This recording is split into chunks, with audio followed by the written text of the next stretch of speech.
Hey everyone, Carla from Run Again Rover, creating binge-worthy content so you can rock your dog's CCL recovery. Today's video is going to be about how to choose areas to keep your dog restricted and restrained from having full run of the house. There are lots of different things to choose from. You can either use baby gates, an exercise pen, or the traditional crate. So I'm going to go over some of these options for you. The first one is going to be a plastic type of baby gate, or an expandable baby gate that is made of metal. If you're going to put them in a room, you can use something like a baby gate. These are made of metal and plastic. They're all different types and all different price points.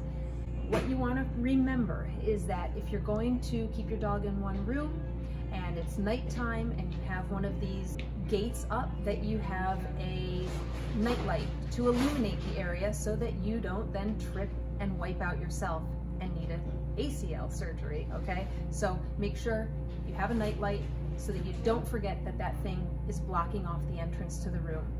The next option, like you saw, is the enclosure, which is like an exercise pen. Now they have these on Amazon. There are some less expensive ones that are made of plastic, and then you have ones like we showed you here that are made of metal. Now, the thing you've got to consider is your dog's physical ability.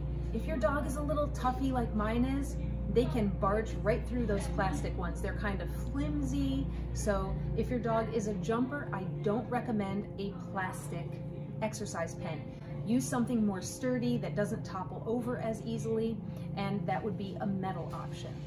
You also have to consider your dog's height, right? If they're good jumpers, you can't use a small enclosure. You might want to get something bigger. So consider all that stuff. And then the last option is a crate.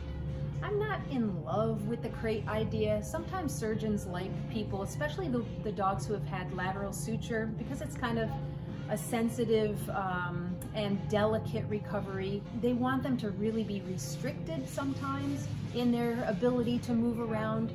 The thing I don't like about restricting them so much to a crate is that the act of moving helps to keep the muscles strong, and it also helps to reduce inflammation. So the more your dog sits still, the more atrophy is happening, and the inflammation doesn't have a chance to naturally get moved out of the leg. Now, if you're going to use a crate, I highly recommend that your dog has been acclimated to it ahead of time.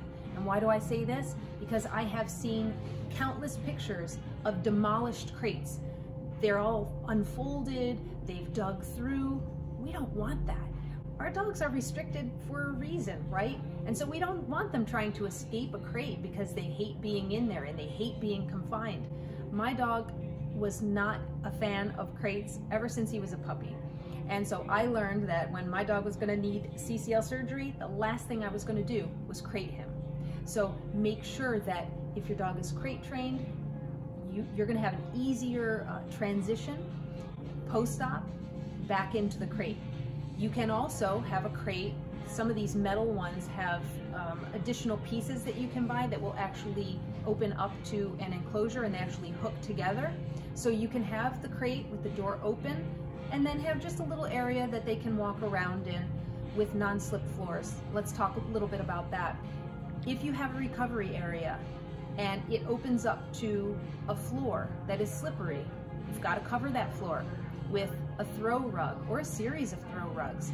If you have the store Five Below, they have pretty cheap yoga mats that you can unroll and create a little runway. You can even extend that runway to the door that goes outside so that your dog has a slip-free area in which to walk after their surgery. I hope this video helped you to choose a good enclosure or gate system to keep your dog safe after CCL surgery. I'm so happy you watched. If you like these videos, be sure to click the subscribe button, and I look forward to seeing you in the next video.